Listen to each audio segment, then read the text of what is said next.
नमस्कार, मैं अमित चौरसिया और आप देख रहे हैं नालंदा दस्तक। सर्वप्रथम सभी पत्रकार बंधुओं को वर्ल्ड प्रेस फ्रीडम डे की ढेरों सारी शुभकामनाएं। अब अपने कार्यक्रम को हम आगे बढ़ाते हैं और आपको बताते हैं कि कल बंगाल में क्या हुआ। कल यानी 2 मई, नारा तो ऐसा था 2 मई ममता गई, लेकिन ममता गई नहीं, फिर से वापस आ गई। जी हाँ, कल बंगाल चुनाव सहित 5 राज्यों के चुनाव परिणाम आने थे।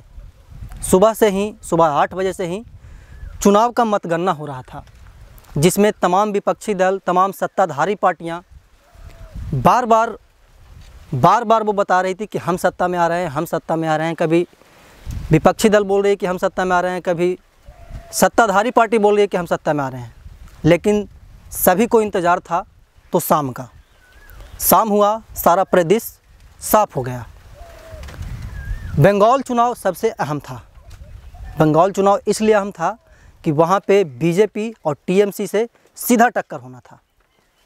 आपको वो दिन याद होगा, मोदी जी, आदरणीय प्रधानमंत्री नरेंद्र मोदी जी अपने सभा में बोले थे, दीदी ओ दीदी 2 मई ममता गई।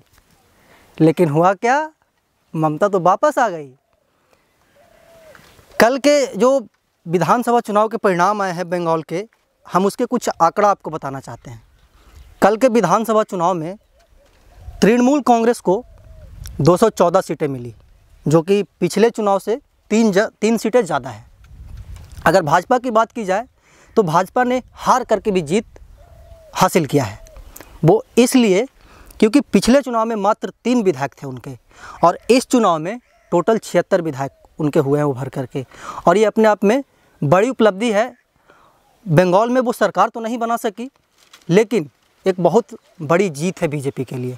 अगर अन्य की बात करें, लेफ़्ट की बात करें, तो वहाँ पे 2 सीटें आई है लेफ़्ट वालों को बंगाल में। अगर तमिलनाडु की बात की जाए तो वहाँ पे द्रमुक पार्टी को 156 सीटें, अन्ना द्रमुक को 78 सीटें।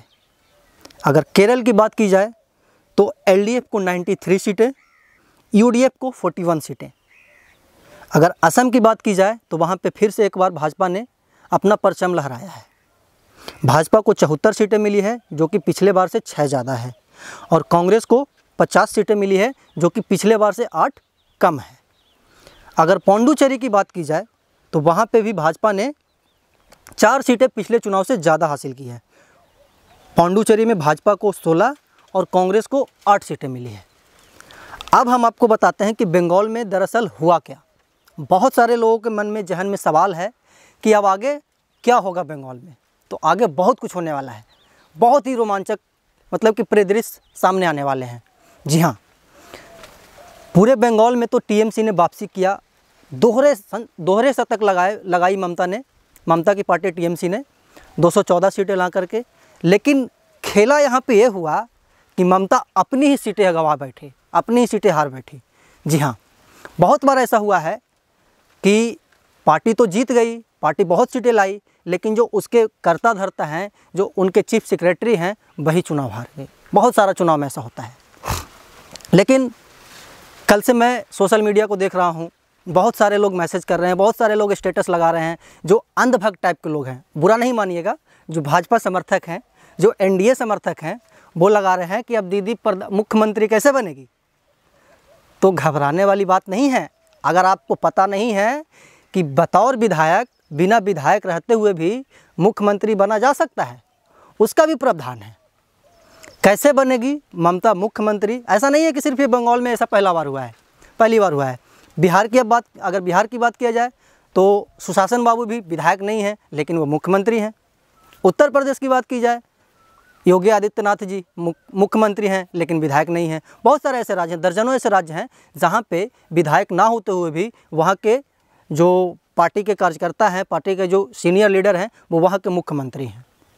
तो आइए हम आपको बताते हैं कि आखिर ममता दीदी मुख्यमंत्री कैसे बनेगी। हार कर भी बन सकते हैं सीएम, ये है नियम। मुख्यमंत्री बनने के लिए यूं तो विधानसभा या विधान परिषद जिन राज्यों में 2 सदन हैं का 1 सदस्य होना जरूरी है। अगर विधानसभा या विधान परिषद सदस्य नहीं है तो शपथ लेने के 6 माह के भीतर सदस्य बनना जरूरी होता है। नियमों के मुताबिक मुख्यमंत्री पद की शपथ बिना विधायक रहते ली जा सकती है। इसके बाद मुख्यमंत्री को 6 महीने का वक्त मिलता है। इस तय समय सीमा के अंदर उनका विधानसभा या विधान परिषद का सदस्य बनना अनिवार्य है। अगर ऐसा नहीं हुआ तो मुख्यमंत्री पद छोड़ना पड़ेगा।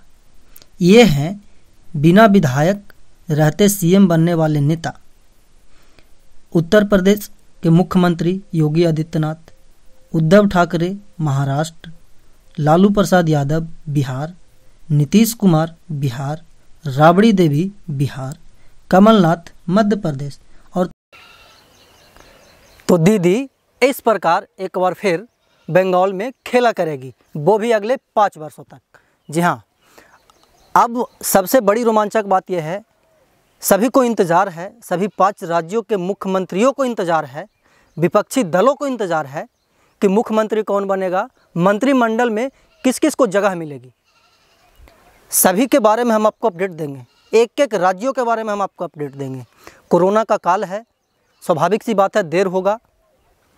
सभी नियमों को पालन करते हुए ओथ सेरेमनी को मनाया जाएगा, शपथ ग्रहण समारोह को मनाया जाएगा। एक अपील करना चाहते हैं हम आपसे। आज पूरे देश में पिछले 24 घंटों में 3 लाख, 3.5 लाख के करीब कोरोना के नए केसेस आए हैं। आपसे हम हाथ जोड़ करके विनती करते हैं, अपील करते हैं कि बाहर निकलें तो मास्क लगा करके ज़रूर निकलें, बेवजह घर से बाहर नहीं निकलें। अगर बहुत इमरजेंसी काम हो तभी घर से बाहर निकलें, और अगर निकलें तो सभी प्रिकॉशंस ले करके बाहर निकलें। आपके मन में सवाल आ रहा होगा कि मैंने क्यों मास्क नहीं लगाया है, तो मैं आपको बता दूं कि मेरे पीछे मेरे दूर दूर तक एक भी इंसान नहीं है, और मैं अपने कैमरामैन को अपने से 5 मीटर के दूरी पे खड़े किए हुए हैं। हम भी मास्क यूज़ करते हैं, आप भी मास्क यूज़ करें। देश दुनिया की तमाम खबर देखने के लिए जुड़े रहें हमारे साथ। वीडियो जर्नलिस्ट गौतम के साथ, नालंदा दस्तक, नालंदा बिहार।